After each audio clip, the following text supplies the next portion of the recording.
Halo, halo, selamat datang di channel Fatima Sadia. Terima kasih ya teman-teman ya karena sudah mendukung channel aku sehingga aku boleh ada dan saat ini aku membuat video perdana aku.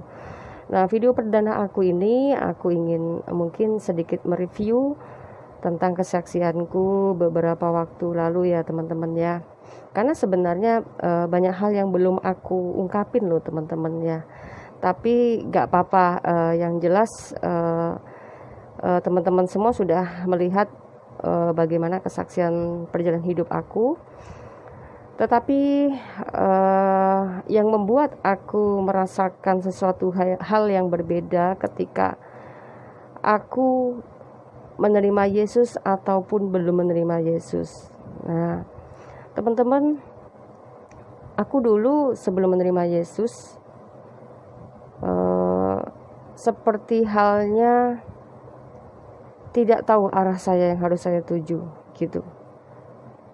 Memang benar ada Tuhan gitu yang saya sembah waktu itu gitu ya. Tapi sepertinya hampa gitu. Kenapa saya rasakan hampa? Arah yang aku jalani itu tidak jelas gitu. Ya. Jadi ada aturan-aturan yang sebenarnya membuat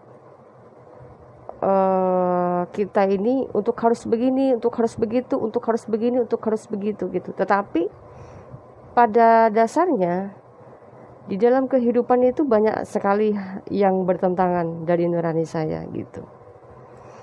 Nah, seperti halnya begini. Kalau dulu aku pakai ilmu-ilmu gitu yang bukan dari Tuhan gitu, itu hal yang wajar gitu. Karena apa? Ada sistem kepercayaan yang namanya ada ilmu hitam dan ilmu putih gitu. Jadi di masa lalu saya itu sah-sah saja ketika kita memiliki ilmu bela diri yang instan.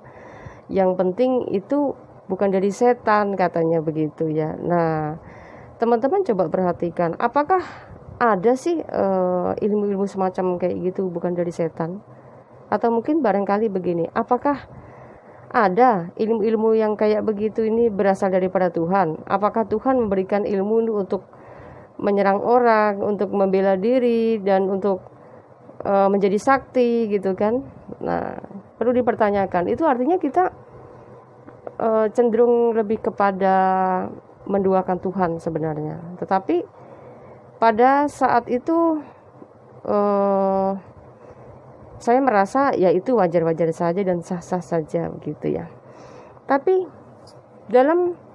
ketika saya di dalam kekristenan, ini yang membuat beda teman-teman. Nah, teman-teman tahu nggak arti daripada Muslim gitu? Muslim dengan Islam itu beda ya. Muslim menyatakan diri sebagai orang yang berserah diri gitu ya. Padahal kalau orang yang berserah diri seharusnya kita fokus pada keputusan Tuhan, fokus pada kehendak Tuhan, fokus pada jalan Tuhan kan gitu ya. Tetapi kehidupan saya dulu lebih banyak melakukan sesuatu yang nggak tahu itu perintah Tuhan apa enggak sih sebenarnya, tapi kok sah-sah saja. Karena dalam kehidupan kami dulu itu hal yang sangat wajar gitu ya, memiliki ilmu-ilmu, memiliki kekuatan supranatural. Nah, itu katanya berasal dari jin Islam dan segala macam. Itu sah gitu katanya kan. Karena ilmu putih boleh dianut gitu. Nah, itulah yang membuat perbedaan yang selama ini mungkin tidak semua orang juga bisa menyadari ya teman-teman. Di dalam kekristenan tuh murni, pure gitu. Gak boleh ada yang punya ilmu-ilmu, gak boleh yang menganut ilmu-ilmu, mau itu ilmu untuk kebaikan, ilmu untuk hanya membela diri, ilmu untuk mencegah santet segala macam kayak gitu. Itu gak banget gitu. Karena di dalam kekristenan itu diajarkan berserah diri benar-benar murni mengandalkan Tuhan di dalam segala hal.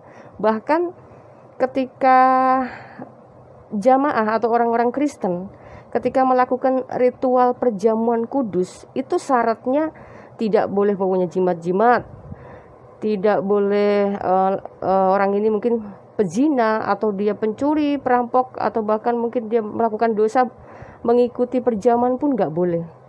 Karena perjamuan di dalam kekristenan ternyata itu sakral sifatnya, ya, akan mengandung efek yang tidak baik ketika orang ini tidak mengikuti tata cara yang dianjurkan. Karena praktek perjamuan kudus itu kita mengenang akan karya Tuhan Yesus di kayu salib untuk menebus dosa manusia gitu ya. Terus manusianya ini ternyata masih belum bertobat, dia masih melakukan banyak hal dosa, pencemaran seperti itu akan nanti menjadi kutuk bagi kita gitu. Makanya di dalam kekristenan itu tidak mudah. Di dalam kekristenan itu tidak dituntut untuk harus munafik gitu, tidak harus mungkin bisa dibilang boleh cari ilmu-ilmu gitu, tidak boleh gitu. Harus murni berserah kepada Tuhan dan murni mengandalkan Tuhan di dalam aspek hidupnya. Itu bedanya di dalam kekristenan gitu. Nah, terus yang membuat hal lagi yang berbeda nih teman-teman ketika saya menjadi Kristen. Kalau kita berdoa itu harus dituntut untuk murni tulus dari hati gitu. Di dalam kekristenan itu perbedaannya, berdoa tuh jangan pakai doa hafalan gitu ya. Jadi doanya tuh harus murni, doa dari hati, apa yang kita ungkapkan, apa yang mau kita utarakan kepada Tuhan ya gitu. Itu perbedaannya. Kalau di agama saya dulu kan hafalan gitu. Soalnya di dalam Alkitab kan sekarang tertulis dengan jelas gitu, bahwa doa ya bertele-tele, panjang-panjang, hafalan semacam gitu adalah doa yang sangat sia-sia. Itulah Yesus sudah mencatat, mengajarkan murid-muridnya di 2000 tahun yang lalu mengenai hal ini gitu. Nah, saya akhirnya mengucap syukur gitu. Nah, teman-teman, itu yang sebagian kecil perbedaan yang saya ungkapin. Oh iya teman-teman, ada teman-teman muslim yang katanya tidak percaya dengan kesaksian saya kemarin. Karena menurut mereka Fatimah Sa'diyah ini sebenarnya misionaris, bukan dari muslim yang sebenarnya, katanya gitu. Buktinya lebih hafal ayat-ayat Alkitab daripada Al-Quran katanya. Nah, ini aku mau konfirmasi juga nih sama teman-teman ya. Sejak di tahun 2001, aku sudah meninggalkan yang namanya ritual doa hafalan. Dan aku juga udah meninggalkan ritual sholat gitu ya. Karena di dalam kekristenan sudah beda ajarannya gitu.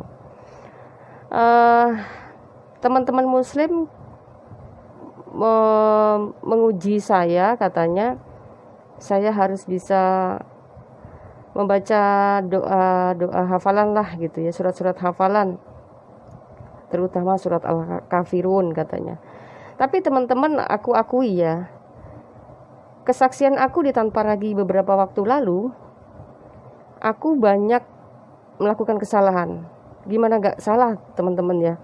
Dari sejak tahun 2001 itu aku sudah meninggalkan ritual itu. Bahkan aku sendiri sudah berdoa sama Tuhan untuk menghilangkan surat-surat hafalan yang selalu masih menghantui saya.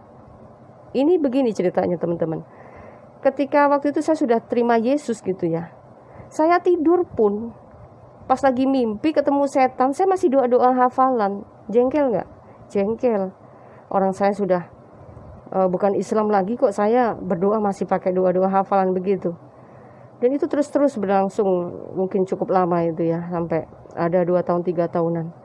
Akhirnya saya berdoa sama Tuhan, Tuhan aku sudah menjadi milikmu, aku sudah bukan orang Islam lagi, Tuhan tolong hilangkan ingatanku, hilangkan ayat-ayat hafalan itu dari ingatanku, karena aku tidak mau menghafal lagi.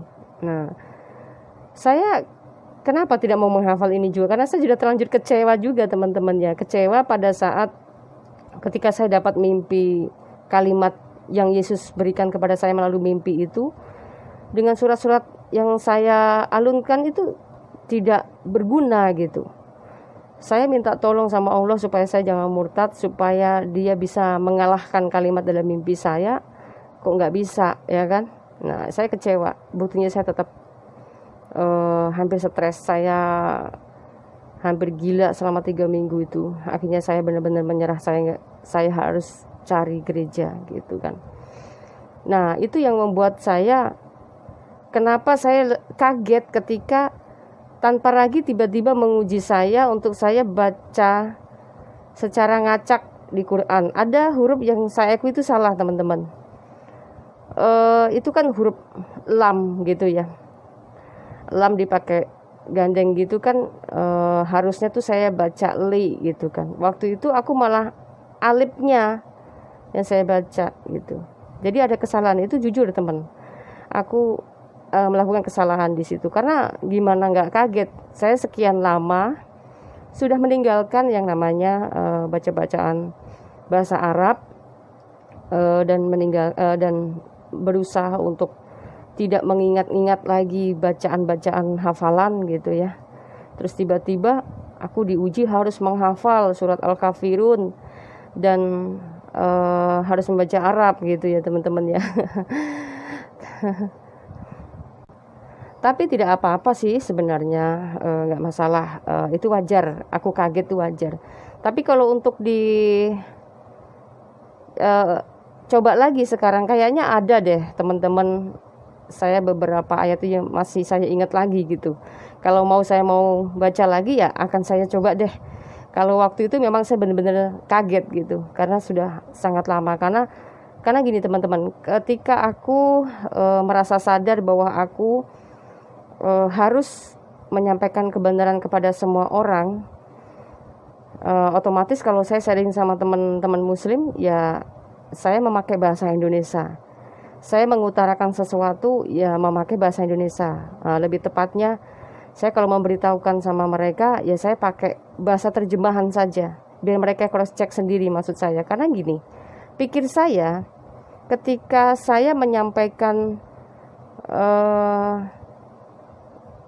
kebenaran di dalam Quran itu dengan terjemahan, mereka lebih paham, nanti akan mengerti, oh ini di surat ini, oh di ini, oh iya di Quran ini, saya ngerti bahasa Arabnya artinya atau apa. Saya pikir begitu. Tapi kenyataan sebenarnya muslim yang saya jumpai, mereka kalau ditanya gak tahu, bahkan banyak yang gak tahu. Tentang sejarahnya pun banyak kan gak tahu gitu. Yang mereka tahu hanya membaca, menghafal gitu ya. Oh tidak saya ragukan kalau mereka membaca tuh pokoknya a'udzubillahi minasyaitonirrajim, pokoknya paseh lah gitu ya. Membaca Qur'annya itu bagus gitu. Karena apa? Setiap hari-harinya itu dilantunkan sama mereka gitu. Tapi sayang sekali ketika diajak diskusi secara langsung, mereka lebih nggak tahu gitu. Masa sih gitu. Lebih banyak yang nggak percaya. Nah itu teman-teman ya, sedikit saya beri lebih saya klarifikasi mengenai kesaksian beberapa waktu yang lalu. Tapi sekali ini saya mau coba nih, saya mungkin masih menghafal lah ya beberapa ayat hafalan yang dulu pernah saya hafalkan, sempat saya hilangkan, tapi saya akan mencoba untuk mencoba untuk saya mau menghafal lagi gitu. Kalau ada salah ya maaf ya teman-teman ya gitu, bisa dimaklumin kan, karena saya sudah tidak terbiasa lagi dengan harus fasih membaca bahasa Arab gitu. Karena saya bukan orang Arab, karena saya orang Indonesia, maka saya sudah terbiasa dengan memakai bahasa Indonesia gitu teman-teman ya. Ayo kita coba dulu. Oh ya, saya akan tutup mata dulu ya teman-teman, yang nanti dikira saya nyontek atau membaca gitu ya. Saya akan coba tutup mata saya supaya teman-teman juga mungkin bisa melihat kalau aku tidak nyontek gitu ya. Bentar ya. Nah, teman-teman, mataku sudah tertutup rapat ya. Ini tidak ada celah untuk saya melihat. Nah, saya akan coba menghafal doa surat Al-Falaq kali ya. Bismillahirrahmanirrahim. Qul huwallahu ahad, Allahu somad, lam yalid walam yulad walam yakullahu kufuwan ahad. Terus lagi aku mau baca surat An-Nas kali ya. Bismillahirrahmanirrahim. Qul a'udzu birabbin nas, malikin nas, ilahin nas, min syarril waswasil khannas, alladzi yuwaswisu fi sudurin nas, minal jinnati wan nas. Terus apalagi ya? Surat Al-Asr kali ya. Coba dulu. Bismillahirrahmanirrahim. Wal asri innal insana lafi khusri illal ladzina amanu wa 'amilus solihati wa tawassaw bil haqqi wa tawassaw bis sabr. Nah, terus apalagi ya? Oh, surat Al-Kafirun kali ya. Coba aku mau coba lagi surat Al-Kafirun yang kemarin sempat aku salah gitu ya. Bismillahirrahmanirrahim. Qul ya ayyuhal kafirun la a'budu ma ta'budun wala antum 'abidun ma a'budu wala antum 'abidum ma 'abadtum wala antum 'abidun ma a'budu lakum dinukum waliyadin gitu. Ada beberapa ini yang ini mungkin yang terlalu saya ingat tuh ini, yang lain mungkin nggak terlalu ingat ya. Tapi gini loh teman-teman, dulu aku ya ketika membaca bacaan juz amma, saya selalu mengawali dengan surat Al-Fatihah. Karena apa? Iman saya waktu itu saya selalu merasa kalau aku sudah baca Al-Fatihah itu baru afdol surat-surat yang lain gitu. Walaupun surat Al-Fatihah itu bukan juz amma, tapi surat yang memang harus dilakukan terlebih dahulu karena di dalam surat Al-Fatihah itu memohonkan sesuatu petunjuk begitu. Oh ya teman-teman ya, aku juga ingat nih, dulu ketika aku sholat, habis sholat selalu aku suka berdoa begini untuk kedua orang tua saya. Doanya begini, Bismillahirrahmanirrahim. Allahumma gfirli dzunubi wali walidayya warhamhumma khamma rabbayani shogiro. Begitu. Nah, terus lagi untuk doa wajib, saya setiap kali habis sholat saya juga berdoa untuk dunia dan akhirat. Begini bunyinya, Bismillahirrahmanirrahim. Rabbana atina fid dunya hasanah wa fil akhirati hasanah wa qina adzabannar gitu. Nah, saya rasa cukup itu dulu ya teman-teman ya. Kita aduh sakit sekali mata.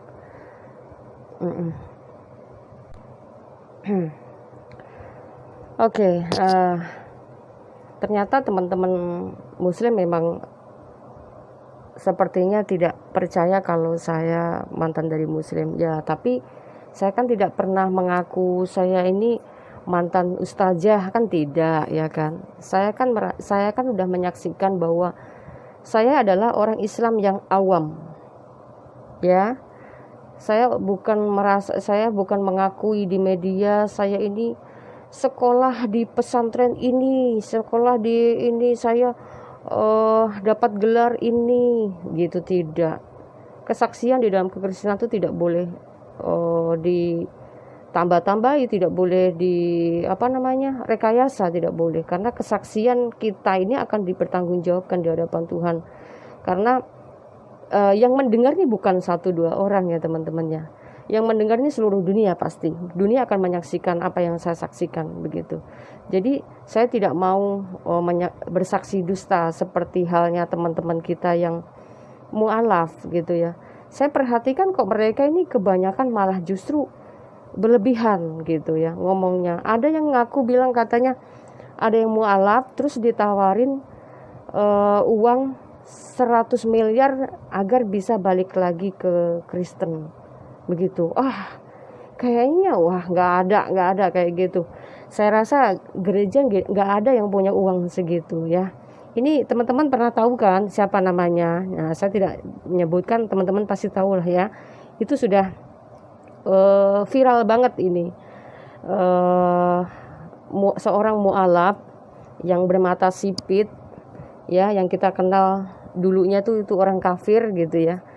Dia meninggalkan kekafirannya dan menjadi seorang mualaf yang katanya ditawarin uang 100 miliar untuk balik ke Kristen. Terus untungnya apa? Banyak yang nganggur loh. Orang Kristen aja banyak yang pinter gitu. Ada banyak yang memang benar-benar seorang hafiz Quran terus dia justru keluar dari Islam dan masuk Kristen. Itu banyak loh. Terus ngapain kita mau nyari orang yang gak berguna begitu, dibayar 100 miliar pula, astaga, ini mah orang kelewat dustanya gitu. Nah itu teman-teman tadi dari awal sebenarnya saya udah bilang gitu ya, ketika saya masih di Muslim juga seperti itu. Jadi kayak semacam apapun kita anggap wajar, karena apa, kita gak punya patokan kita tuh harus kemana. Kita percaya kepada Tuhan tapi seolah-olah kita nggak percaya juga sama Tuhan gitu. Kita menyembah Tuhan tapi kayak nggak percaya Tuhan itu mau hukum saya, Tuhan itu mengazab saya, itu tidak ada gitu. Makanya kan nggak heran saya rasa para mualaf yang suka bohong kelewat bohong ini justru menista agama Islam loh, bener, karena bikin malu orang Islam sendiri. Karena apa, buat dia saya rasa ada sesuatu yang dia cari. Terus dia berbohong seperti itu. Ada juga yang mengaku dia mantan rektor gitu ya, yang dia pernah berkhotbah, dia melayani di gereja ini, gereja itu gitu ya, dan mengatakan kitab ini palsu, kitab ini bolong. Nah teman-teman pasti juga tahu siapa ini ya kan. Nah itu semuanya kalau ditelusuri juga ternyata apa, hasilnya nol teman-teman, ya enggak. Dan siapa lagi tuh, Irene Handoyono tuh ya, Ibu Irene tuh ya, yang mualaf juga, mualaf Cina juga ya, mualaf namanya sih MCI, mualaf Cina Indonesia apa mualaf Center Indonesia sih, kebanyakan Cina ya. Ya tapi entahlah itu gitu ya. Itu bohong juga gitu loh. Semua kalau diteliti, para mualaf ini tidak pernah punya bukti atas kesaksiannya gitu ya kan. Nah kalau saya tidak pernah muluk-muluk, saya bicara apa adanya gitu. Terus lagi nih teman-teman, kalau teman-teman semua boleh melihat nih, kalau para mualaf begitu songongnya dia melakukan pembohongan di publik ya, seharusnya orang-orang Islam yang asli jangan tinggal diam. Karena orang-orang mualaf seperti ini sebenarnya mempermainkan Tuhannya. Sebenarnya dia ini kayak gak percaya Tuhannya, cuman hanya buat ladang bisnis aja kali ya. Karena dia menjual namanya, yang nama palsu itu untuk mendongkrak popularitasnya ya. Beda dengan kekristenan gitu. Kekristenan itu tidak sembarangan. Bahkan ada ayatnya begini, jangan bersaksi dusta, ya kan. Artinya kalau kita sudah dituliskan jangan bersaksi dusta, ini ada dari salah satu bagian ke-10 firman ya, yang ditulis oleh Tuhan sendiri melalui loh batu di hadapan Musa dan juga bangsa Israel. Ke-10 firman yang mutlak untuk diimani dan tidak boleh dilanggar gitu. Nah, mengenai tentang kesaksian dusta ini bahaya bahaya. Karena apa? Ini bukan hukum yang dibuat manusia, tetapi hukum Tuhan itu sendiri. Nah, terus lagi nih teman-teman, lebih parahnya lagi gini, kita diwajibkan untuk bersaksi atas sesuatu yang kita sendiri tidak melihat, tapi kita harus dipaksa untuk bersaksi. Itu sangat bahaya lagi gitu. Kalau di dalam kekristenan itu setiap kali orang yang sudah menjadi Kristen, kalau sudah dia udah punya iman, percayanya akan melakukan pengakuan iman gitu ya. Kalau lebih tepatnya pengakuan iman rasuli begitu. Jadi tidak dituntut untuk aku bersaksi bahwa ini, bahwa itu utusan, bahwa ini, bahwa ini itu, enggak gitu. Di dalam kekristenan bohong itu kalau kita sebenarnya tidak menyaksikan tetapi dipaksa bersaksi. Gitu ya bedanya teman-teman ya. Di dalam kekristenan terlihat sepintas di luar sana tuh seperti kaum yang bebas melakukan dosa. Itu pikiran saya dulu juga seperti itu. Saya berpikir bahwa orang di luar Islam mereka hanya punya surga di dunia.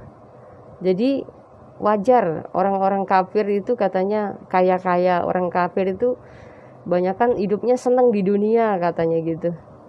Jadi bebas berbuat dosa, toh kan ditebus dosanya sama Yesus katanya gitu.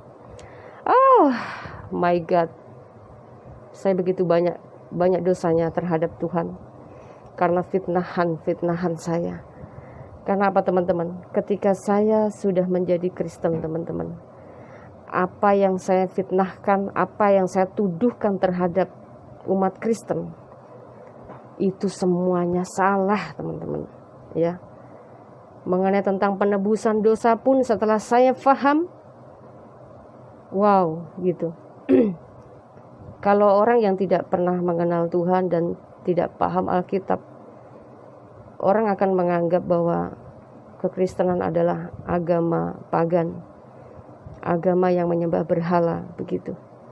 Tapi kalau kita masuk sendiri di dalamnya, sulit untuk terkatakan. Saya pikir inilah yang disebut kebenaran dan bukan kemunafikan teman-teman. Nah, buat teman-teman yang mungkin mendengar video saya, silahkan mungkin mengecek sendiri mungkin kebenarannya gitu. Apakah benar apa yang saya katakan?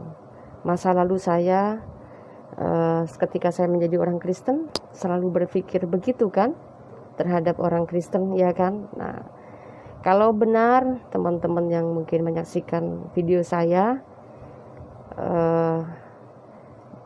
percayalah apa yang saya katakan barusan, karena apa yang kita tuduhkan itu ternyata salah teman-teman.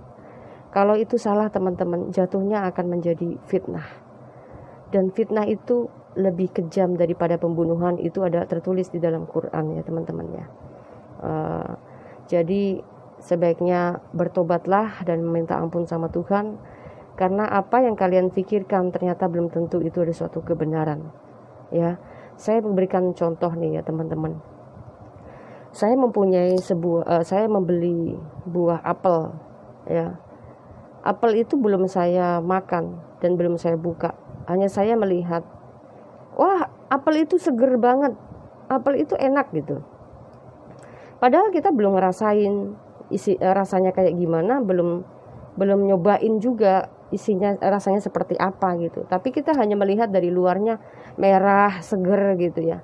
Kita kan nggak tahu di dalamnya itu busuk apa enggak, rasanya asam apa tidak, beracun apa tidak kan gitu ya. Nah, seperti halnya teman-teman ya, sesuatu yang kita tidak pernah ngerasain atau masuk di dalamnya, kita akan cuman hanya berasumsi. Sesuatu yang kita belum pernah tahu, kita hanya cepat berasumsi dan menyimpulkan bahwa apa yang kita lihat itu sebenarnya suatu kebenaran, padahal belum tentu teman-teman.